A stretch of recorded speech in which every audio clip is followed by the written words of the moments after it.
I was going to talk a little bit about why should the farming industry engage in biodiversity and carbon management.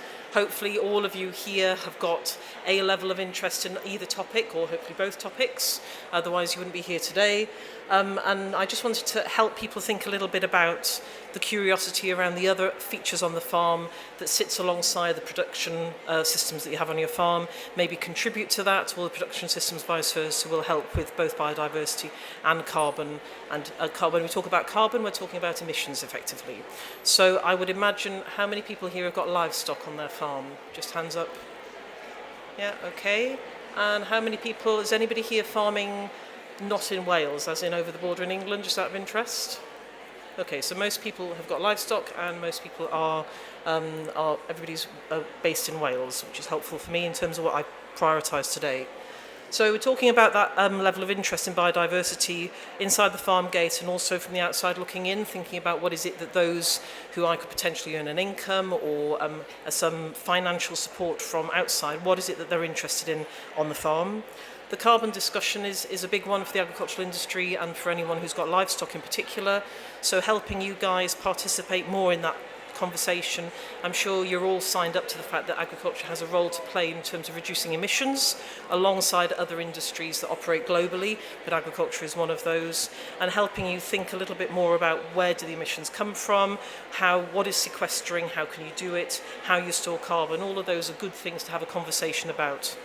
And there are lots of opportunities moving forward. I would say that some of those are more clear than others, and some of those are probably more tangible than others at the moment. But I think everybody feels that these are areas that are going to be more and more important as we move forward in the industry. So assessing what you have and helping you engage in those conversations is really important. And when we talk about farmers, I think about farmers as food producers, but also as land and resource custodians. You guys look after the assets that we have within our natural landscape.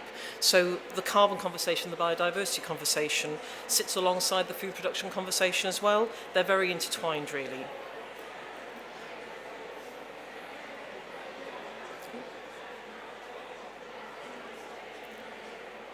So biodiversity and carbon planning. Often people have come to the topics from the biodiversity side of things because they might be used to thinking about glass tier or habitat management schemes and thinking about the conservation side of things. But it's very soon, I've seen from farmers that they very quickly get into that carbon conversation.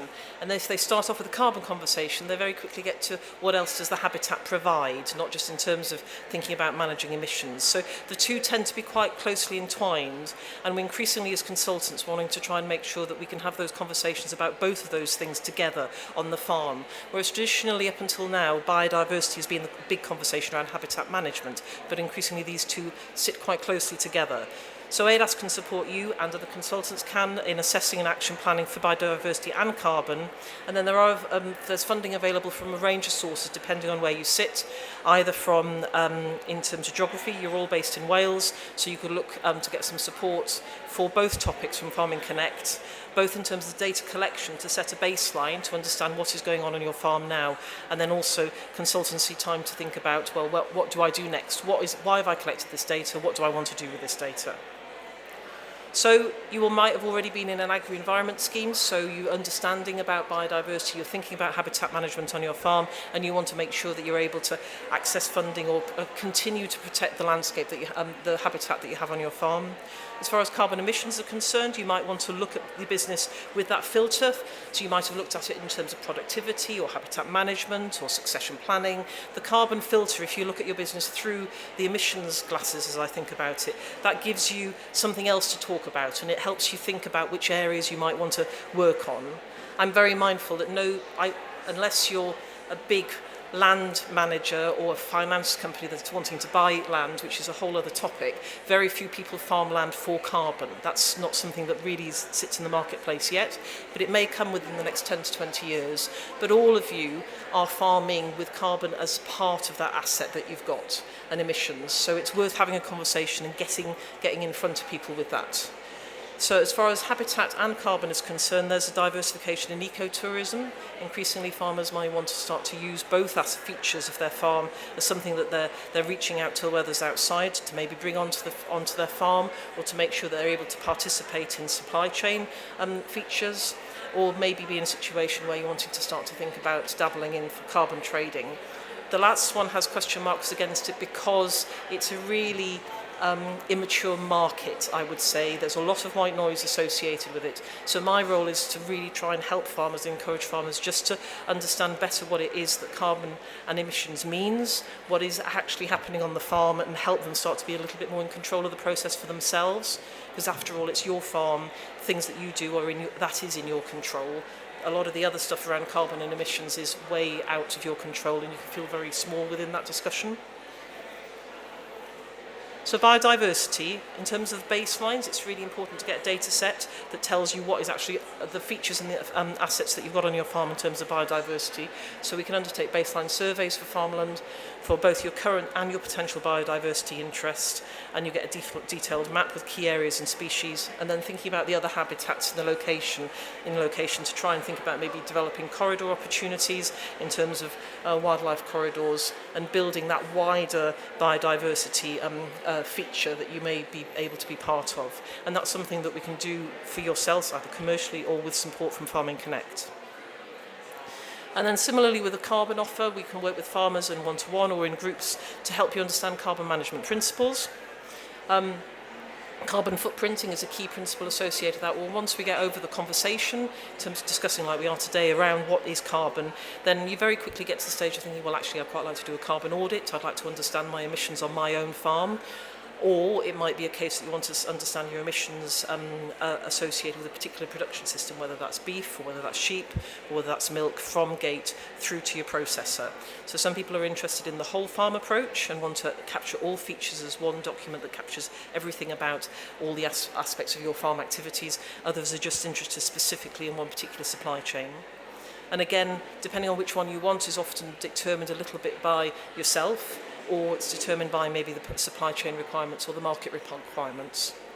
Then that package that we can get with the Farming Connect support, or you can get advice on soil and vegetation management practices to look at reducing emissions, protecting existing stores and increasing sequestration. We're going to talk about stores and sequestration in a bit.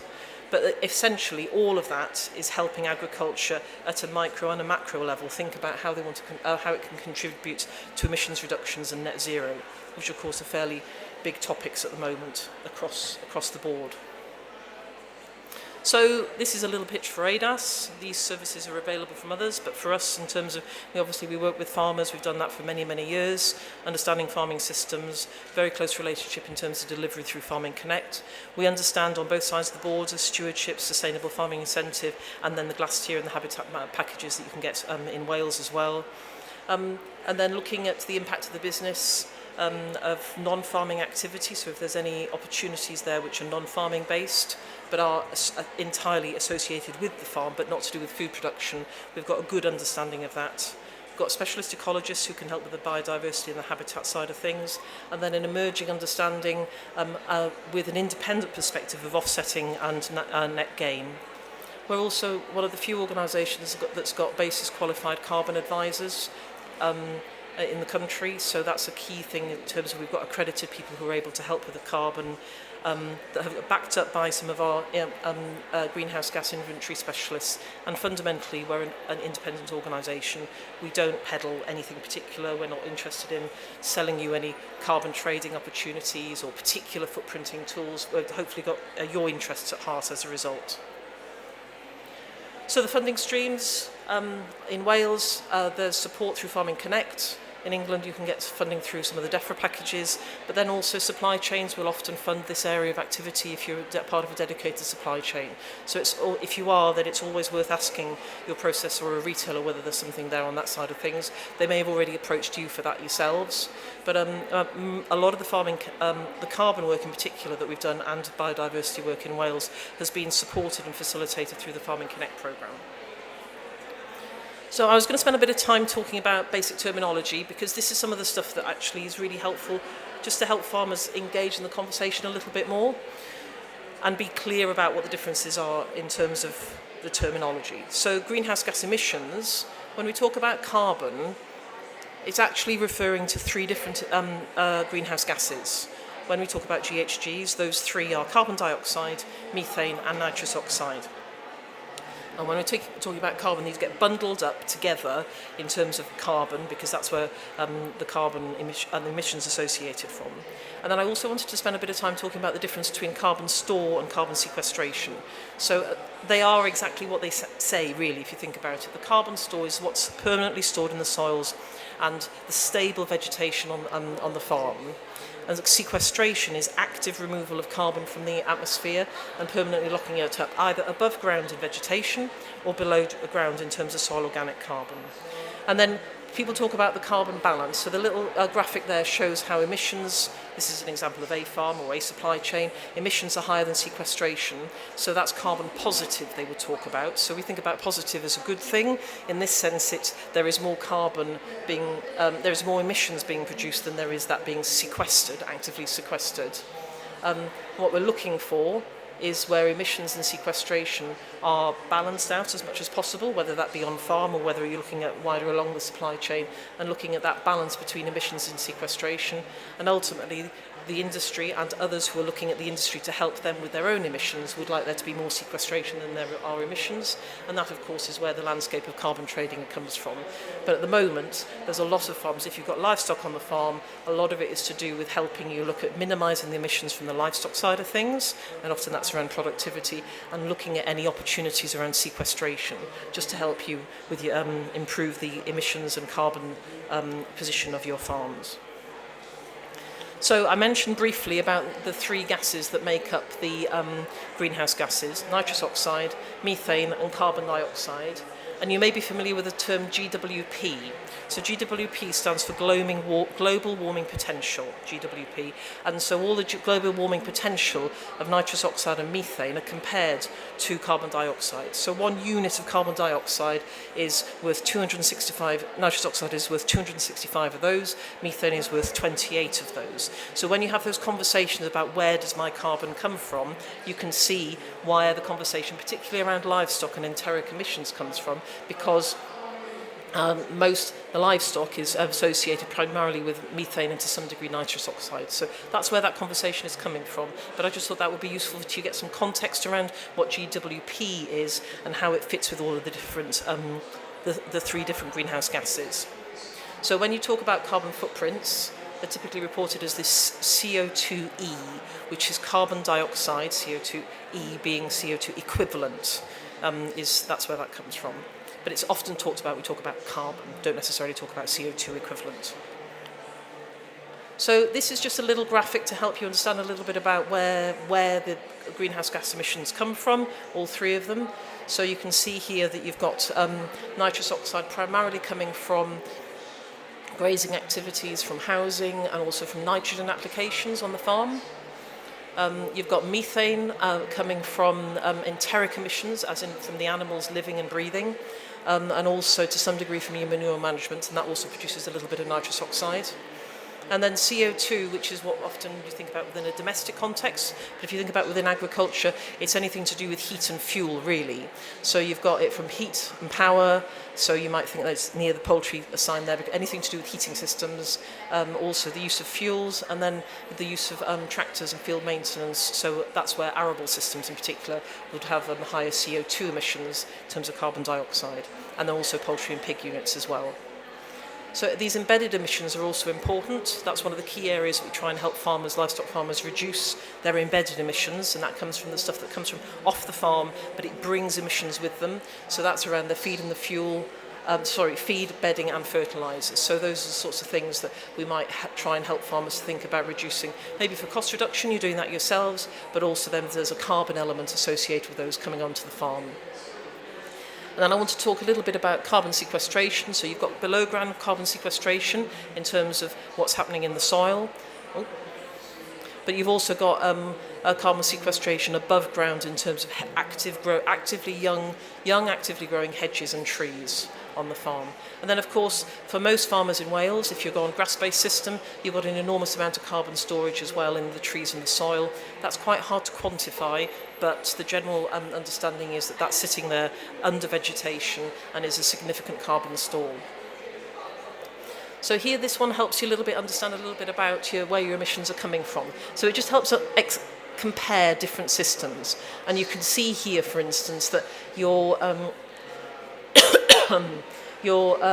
feed and bedding for most systems is a significant part of your emissions, and then of course that's your embedded emissions.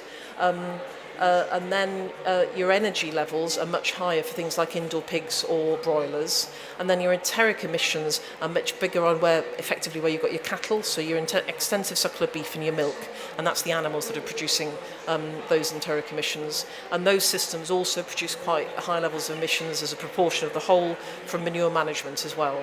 So it just gives you a little bit of a flavour of the proportion of where it comes from across different livestock systems.